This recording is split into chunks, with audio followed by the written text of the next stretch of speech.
So now children, we are going to start here with the next part, that is 1848, the revolution of the liberals. तो इस part में आपको बताया जा रहा है कि किस तरीके से यूरोप की दूसरी कंट्रीज में लिबरल्स ने रिवोल्ट करना शुरू किया। तो आपको क्या बताया जा रहा है कि parallel to the revolts of the poor, unemployed and starving peasants and workers in many European countries in the year 1848, a revolution led by the educated middle classes was underway. तो आपको क्या बताया जा रहा है कि 1848 में जिस टाइम पे पुअर, अनएम्प्लॉयड और स्टार्विंग पेजेंट्स, जिस टाइम में गरीब, अनएम्प्लॉयड मतलब बेरोजगार लोग, और स्टार्विंग पेजेंट्स की भूखे मर रहे किसान और वर्कर्स जिस टाइम 1848 में यूरोपियन कंट्रीज में रिवोल्ट कर रहे थे, उसी दौरान एक एजुकेटेड मिडिल क्लास का रिवोल्ट भी अंडरवे था। एक एजुकेटेड मिडिल क्लास का रिवोल्ट भी प्रिपरेशन में था। Events of February 1848 in France had brought about the abdication of monarch and a republic based on universal male suffrage had been proclaim. तो आपको क्या बताया जा रहा है कि जो फरवरी 1848 के इवेंट्स हुए फ्रांस में, आपने देखा कि 1848 में जो फ्रांस में रिवोल्ट हुआ उसके परिणाम स्वरूप क्या हुआ कि लुई फिलिप को हटा दिया गया। तो यहाँ पे बताया जा रहा है कि लुई फिलिप को हटा दिए जाने के बाद एब्डिकेशन हो गया मोनार्क का, कि मोनार्क को तख्ते से हटा दिया गया, उसको सिंहासन से हटा दिया गया और एक रिपब्लिक का प्रोक्लेमेशन हुआ, एक रिपब्लिक का ऐलान हुआ जो कि यूनिवर्सल मेल सफरेज पे बेस्ड थी। आपने ये देखा कि नेशनल असेंबली ने एक रिपब्लिक का ऐलान किया था जिसमें यूनिवर्सल मेल सफरेज यानी कि 21 ईयर्स से ऊपर के जो भी मेल थे उनको वोटिंग राइट्स दिए गए थे। तो वो बात आपको यहाँ पे बताई जा रही है। तो यहाँ पे आपको क्या बताया जा रहा है कि जिस टाइम में 1848 में पुअर, अनएम्प्लॉयड, स्टार्विंग पेजेंट्स और वर्कर्स रिवोल्ट कर रहे थे यूरोप की बहुत सारी कंट्रीज में, उसी दौरान एक एजुकेटेड मिडिल क्लासेस का रिवोल्ट भी अंडरवे था। एक एजुकेटेड मिडिल क्लास का रिवोल्ट भी अंडर प्रिपरेशन था। और 1848 के इवेंट के बाद में तो आपको पता ही है कि जिस तरीके से मोनार्की को एब्डिकेट कर दिया गया, मोनार्क को एब्डिकेट कर दिया गया, सिंहासन से हटा दिया गया और किस तरीके से यूनिवर्सल मेल सफरेज वहाँ पे आ गया। तो कह रहा है कि इसको देखा देखी यूरोप के दूसरे पार्ट्स में, कह रहा है कि in other parts of Europe where independent nation states did not yet exist, कि यूरोप के दूसरे पार्ट में जहाँ पे अभी भी नेशन स्टेट्स नहीं होते थे, जैसे कि Germany, Italy, Poland, Austro Hungarian empire, तो इन जगहों पे अभी भी नेशन स्टेट नहीं थे। तो इन जगहों पे क्या हुआ कि मेन एंड विमेन कि जो आदमी औरत थे उन्होंने क्या शुरू किया कि जो मेन और विमेन थे of the liberal middle classes के जो मेन और विमेन थे उन्होंने अपनी डिमांड को कंबाइन किया और वो आंदोलन करने लगे कॉन्स्टिट्यूशनलिज्म और नेशनल यूनिफिकेशन के लिए। वो इस बात के लिए आंदोलन करने लगे कि नेशनल यूनिफिकेशन हो, राष्ट्र का एकीकरण हो और कॉन्स्टिट्यूशनलिज्म यानी कि कॉन्स्टिट्यूशन के द्वारा रूल हो। They took the advantage of the growing popular unrest to push their demands for the creation of nation state on parliamentary principles. तो यहाँ पे बताया जा रहा है कि जो उस जमाने में पूरे यूरोप में जो एक अनरेस्ट का माहौल, एक जो उथल पुथल का माहौल चल रहा था, उसका फ़ायदा उठाते हुए इन्होंने अपनी डिमांड को और भी ज़्यादा पुश किया और इन्होंने किस बात की मांग करनी शुरू की कि पार्लियामेंट्री प्रिंसिपल्स पे गवर्नमेंट बनाई जाए, जिसमें एक कॉन्स्टिट्यूशन हो, जिसमें फ्रीडम ऑफ प्रेस हो और फ्रीडम ऑफ एसोसिएशन हो। तो इस बात के लिए यहाँ पे जोर दिया गया। तो बच्चों ध्यान दीजिए, यहाँ पे आपको क्या बताया जा रहा है। सबसे पहले आपको ध्यान देना होगा, इस पार्ट में आप देखेंगे कि जिस तरीके से फ्रांस में एक नेशनल असेंबली गठित हुई थी, उसी तरीके से जर्मनी में भी एक नेशनल असेंबली को गठित करने की कोशिश की गई और इस नेशनल असेंबली का नाम दिया गया ऑल जर्मन नेशनल असेंबली। ये नाम दिया गया इस नेशनल असेंबली को।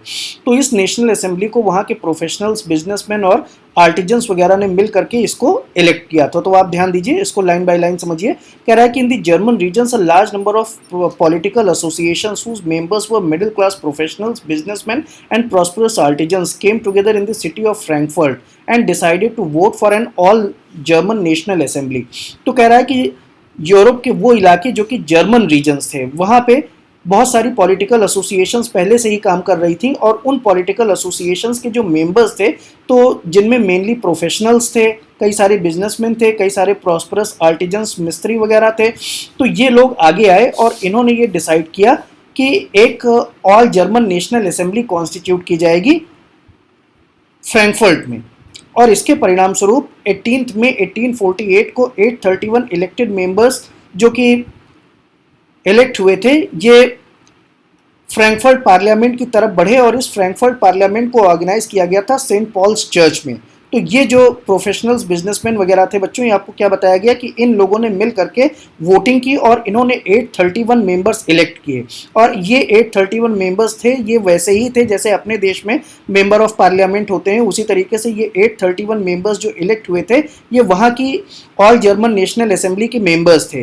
तो इन 831 इलेक्टेड मेंबर्स ने वहाँ की पार्लियामेंट, जो कि फ्रैंकफर्ट पार्लियामेंट के नाम से भी जानी जाती थी, वहाँ की पार्लियामेंट की तरफ फेस्टिव प्रोसेशन में, यानी कि काफ़ी सजे धजे जुलूस में इन्होंने वहाँ की तरफ बढ़ना शुरू किया। और ये फ्रैंकफर्ट पार्लियामेंट जो है, इस फ्रैंकफर्ट पार्लियामेंट में ये जो 831 इलेक्टेड रिप्रेजेंटेटिव थे कि जो कि एमपीज एमएलएस की तरह होते थे, इन्होंने वहाँ पहुँच करके अपनी सीट लेने के लिए व्यवस्था बनाई। तो इस पार्लियामेंट को ऑर्गेनाइज किया गया था एक चर्च में जिसका नाम था सेंट पॉल्स चर्च। तो इस दौरान क्या हुआ कि इस पार्लियामेंट ने कॉन्स्टिट्यूशन बनाया जर्मन नेशन के लिए। इस पार्लियामेंट ने जर्मन नेशन के लिए एक कॉन्स्टिट्यूशन बनाया और उसमें ये डिक्लेयर किया कि जर्मनी में मोनार्की होगी जो सब्जेक्ट टू पार्लियामेंट होगी। यानी कि उन्होंने ये डिसाइड किया कि एक कॉन्स्टिट्यूशनल मोनार्की इस्टेब्लिश की जाएगी।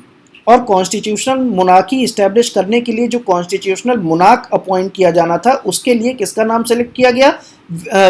Frederick Wilhelm fourth, king of Prussia, जो उस जमाने के जर्मनी के किंग थे, उस जमाने के जो प्रशा के किंग थे फ्रेडरिक विल्हेम फोर्थ, इनको इलेक्ट किया गया कि ये कॉन्स्टिट्यूशनल मोनार्क होंगे। लेकिन ये जो फ्रेडरिक विल्हेम फोर्थ थे, इनको ये ऑफर पसंद नहीं आया और इन्होंने नेशनल असेंबली का विरोध किया और ये उन मोनार्क के साथ में जा करके मिल गए जो बाकी मोनार्क नेशनल असेंबली का विरोध कर रहे थे। यानी कि ये फ्रेडरिक विल्हेम फोर्थ, इन्होंने नेशनल असेंबली के प्रपोजल को एक्सेप्ट करने से मना कर दिया और ये उनके साथ में जाकर के मिल गए जो नेशनल असेंबली का विरोध कर रहे थे।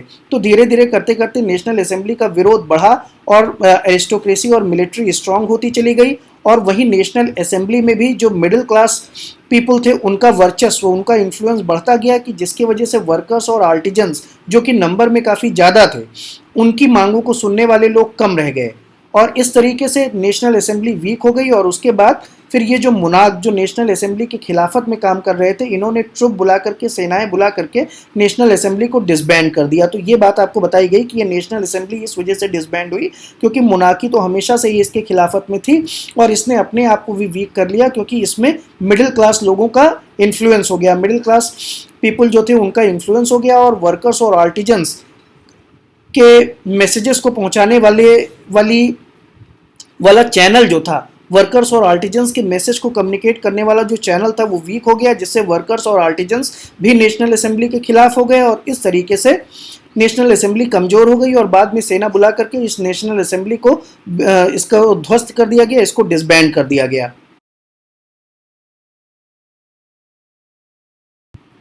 अब बच्चों आगे देखिए, यहाँ पे आप कुछ एक और बातें जानेंगे कि जिनकी वजह से all German national assembly weak हुई। तो इसमें एक बहुत बड़ा रीजन ये भी था कि उन्होंने विमेन को उनके राइट्स देने से डिनाई किया था। तो देखिए, कह रहा है कि the issue of extending political rights to women was a controversial one within the liberal movement. तो कह रहा है कि ये जो लिबरल मूवमेंट था, ये जो लिबरल नेशनलिस्ट का मूवमेंट था, उसके अंदर भी ये मुद्दा एक कॉन्ट्रोवर्शियल मुद्दा बना हुआ था कि विमेन को कितने अधिकार दिए जाएं, विमेन को किस हद तक पॉलिटिकल राइट्स दिए जाएं या ना दिए जाएं, ये उनके ही बीच में एक कॉन्ट्रोवर्शियल मुद्दा बना हुआ था। कुछ लोग इस फेवर में थे कि विमेन को भी पॉलिटिकल राइट्स दिए जाएं और कुछ लोग इसके अगेंस्ट थे। तो कह रहा है कि in which a large number of women had participated actively over the years. तो कह रहा है कि जबकि जहां तक पॉलिटिकल एग्रेशन में पार्टिसिपेशन की बात थी, जहां तक पॉलिटिकल मूवमेंट्स में पार्टिसिपेशन की बात थी, तो विमेन हमेशा कंधे से कंधा मिला करके और इन पॉलिटिकल मूवमेंट्स में पार्टिसिपेट करती चली आ रही थी। Women had form their own political associations, founded newspapers and taken part in political meetings and demonstration. कि नेशनल असेंबली के बनने के पहले तक विमेन ने हर तरीके से एक्टिव रोल प्ले किया था। उन्होंने पॉलिटिकल एसोसिएशंस बनाई थी, उन्होंने न्यूज़पेपर्स की शुरुआत की थी, उन्होंने पॉलिटिकल मीटिंग्स और डेमोन्स्ट्रेशंस में भी हिस्सा लिया था। लेकिन जब राइट्स देने की बात आई तो उनको राइट्स डिनाई किए गए, उनको राइट्स नहीं दिए गए। कह रहा है कि despite this they were denied suffrage. Suffrage means voting rights, कि उनको सफरेज राइट्स नहीं दिए गए during the election of national assembly. कि नेशनल असेंबली के लिए जो इलेक्शन हुए जिसमें जो है वो पॉलिटिकल पीपल, जिसमें एजुकेटेड मिडिल क्लास के लोगों, आर्टिजन्स वगैरह ने, प्रॉस्परस आर्टिजन्स वगैरह ने इसमें पार्टिसिपेट किया था वोटिंग में, जिसमें 831 मेंबर्स चुने गए थे। तो उस वोटिंग में भी विमेन को वोटिंग राइट्स नहीं दिए गए थे। और इसी के साथ कह रहा है कि when the Frankfurt parliament was convened in the church of saint Paul, women were admitted only as observers to stand in the visitors gallery. तो कह रहा है कि और जब फ्रैंकफर्ट पार्लियामेंट ऑर्गेनाइज की गई थी तो उसमें 831 मेंबर्स ने अपनी सीट ली थी, लेकिन उस फ्रैंकफर्ट पार्लियामेंट के ऑर्गेनाइजेशन के दौरान भी विमेन को केवल विजिटर्स के तौर पे इनवाइट किया गया था, केवल ऑब्जर्वर्स, केवल देखने वालों के तौर पे उनको इनवाइट किया गया था और वो विजिटर्स गैलरी में खड़ी हुई थी, उनका कोई पार्टिसिपेशन नहीं था। तो ये भी एक खास बात थी कि जिसने नेशनल असेंबली को वीक बनाया, क्योंकि इससे नेशनल असेंबली के अंदर आपस में भी मतभेद हो गया, आपस में भी डिफरेंसेस हो गए। फिर आगे देखिए क्या कह रहा है कि दो conservative forces were able to suppress liberal movements in 1848। तो जैसा कि आपने पहले ही देखा कि अल्टीमेटली नेशनल असेंबली को, ऑल जर्मन नेशनल असेंबली को डिसबैंड कर दिया गया और कंजर्वेटिव पावर्स जो थी, जो मोनार्किकल पावर्स थी, उन्होंने जो है नेशनल असेंबली को डिसबैंड करने में सफलता पाई थी। लेकिन उसके बावजूद भी कह रहा है कि they could not restore the old order, वो अपना पुराना इन्फ्लुएंस पाने में नाकामयाब रहे थे कि जो कंजर्वेटिव पावर्स थी, जो मोनार्किकल पावर्स को सपोर्ट करती थी, जो राजशाही को सपोर्ट करती थी, वो अपने पुराने इन्फ्लुएंस को पाने में नाकामयाब थी। तो कह रहा है कि monarchs were beginning to realise, तो कह रहा है कि ये जो कंजर्वेटिव मोनार्क थे, इन्होंने इस बात को समझना शुरू कर दिया था कि the cycle of revolution and repression could not go on for ever, कि ये जो रिवोल्यूशन और रिप्रेशन की, एक तरफ लिबरल्स जो है रिवोल्ट करते हैं, तब कंजर्वेटिव उनके रिवोल्ट को रिप्रेस कर देते हैं, फिर जो है कुछ दिन के बाद में लिबरल्स जो हैं वो रिवोल्ट करते हैं और कंजर्वेटिव फिर से उस रिवोल्ट को दबा देते हैं। तो ये इस तरीके से ये रोज जो चलने वाला ये जो साइकिल है रिवोल्यूशन और रिप्रेशन का, कि एक बार रिवोल्ट हो फिर उसे दबाया जाए, फिर रिवोल्ट हो फिर उसे दबाया जाए, कि ये साइकिल ये तभी खत्म हो सकता था कि जब कुछ कंसेशंस दे दिए जाएं, कुछ सुविधाएं दे दी जाएं लिबरल नेशनलिस्ट को। तो इस बात पे अब एग्रीमेंट होने लगा कंजर्वेटिव पावर्स के बीच में कि कुछ राइट्स, कुछ अधिकार, कुछ कंसेशन, कुछ छूट लिबरल नेशनलिस्ट को भी दे दी जाएं। तो hence in the years after 1848 the autocratic monarchies of central and eastern Europe began to introduce changes। और इस तरीके से जो जर्मन रीजन्स में जो मोनार्किकल पावर्स थी, जो कंजर्वेटिव पावर्स थी, जो रूल कर रही थी, उन्होंने कुछ कंसेशंस देने की बात सोची, उन्होंने कुछ कंसेशंस देने की तैयारियां कर ली। और इस तरीके से कह रहा है कि सर्फडम यानी कि गुलामी, बॉन्डेड लेबर, जो बंधुआ मजदूरी थी, इनको खत्म कर दिया गया। कहाँ पे?